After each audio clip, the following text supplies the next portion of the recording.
શું લોકશાહીના પવિત્ર પર્વમાં ગુંડા તત્વોનું વર્ચસ્વ વધી રહ્યું છે? જામનગરમાં પોલીસના સુસ્ત જાપ્તા વચ્ચે જ્યારે કોઈ ઉમેદવાર ફોર્મ ભરવા આવે છે ત્યારે સવાલ ચોક્કસ થાય છે। આજે આપણે વાત કરીશું એવા 5 નેતાઓની જેમની સામે ગંભીર પોલીસ ફરિયાદો છે, છતાં તેઓ જનતાના પ્રતિનિધિ બનવા માટે મેદાને ઉતર્યા છે, જેમાં ગુજસી ટોકના ખુખાર આરોપીઓનો પણ સમાવેશ થાય છે।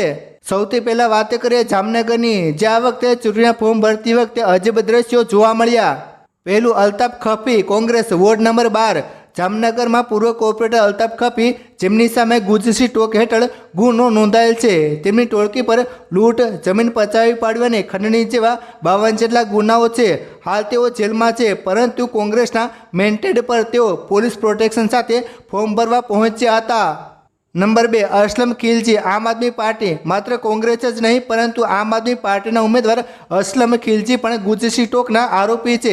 જામનગરના ઇતિહાસમાં આ પહેલીવાર બન્યું હશે જે એક જ અઠવાડિયામાં 2 ગંભીર ગુનેગારો જેલમાંથી બહાર આવી ચૂંટણી લડવા માટે નામાંકન કરી રહ્યા છે।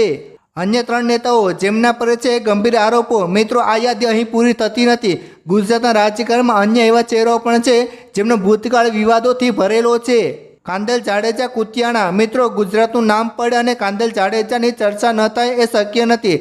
લેડી ડોન સંતોકબેન જાડેજાના પુત્ર કાંદલ જાડેજા સામે અનેક પોલીસ ફરિયાદો છે। તેમણે જેલમાં રહીને પણ ચૂંટણી લડી છે અને જીતીને બતાવ્યું છે। તેમની ઓળખ એક બાહુબલી નેતા તરીકે પણ થઈ રહી છે। બાબુ બોખીરિયા, પોરબંદર, મિત્રો, પોરબંદરના કદાવર નેતા બાબુ બોખીરિયા સામે કરોડો રૂપિયાની ખનીજ ચોરીનો ગંભીર આરોપ લગાવવામાં આવ્યો હતો। એક તબક્કે તેમને કોર્ટે સજા પણ સંભળાવી હતી, જેના કારણે તેમનું ધારાસભ્ય પદ જોખમમાં આવ્યું હતું। જોકે ઉપરની કોર્ટમાંથી તેમને સ્ટે મળતા તેઓ સતત રાજકારણમાં સક્રિય રહ્યા છે અને ચૂંટણીઓ લડતા રહ્યા છે। જેઠાભાઈ ભરવાડ, શહેરા, મિત્રો, પંચમહાલના શહેરાના ધારાસભ્ય જેઠાભાઈ ભરવાડનું નામ પણ વિવાદોમાં રહ્યું છે। તેમની સામે રાયોટિંગ અને અન્ય ગંભીર કલમો હેઠળ ફરિયાદો નોંધાયેલી છે। પંચમહાલ ડેરીના ચેરમેન હોવાની સાથે સાથે તેમના પર અનેક વખત કાયદેકીય તપાસના ફેરા આવ્યા છે, છતાં રાજકીય મેદાનમાં તેમનું વર્ચસ્વ અકબંધ છે। કાયદો શું કહે છે? મિત્રો, હવે તમારા મનમાં સવાલ થતો હશે કે આટલા કેસ હોવા છતાં તેઓ ફોર્મ કેવી રીતે ભરી શકે છે? ભારતીય કાયદા મુજબ જ્યાં સુધી કોઈ વ્યક્તિને કોર્ટ દ્વારા 2 વર્ષ કે તેથી વધુની સજા જાહેર કરવામાં ન આવે ત્યાં સુધી તે ચૂંટણી લડવા પાત્ર છે।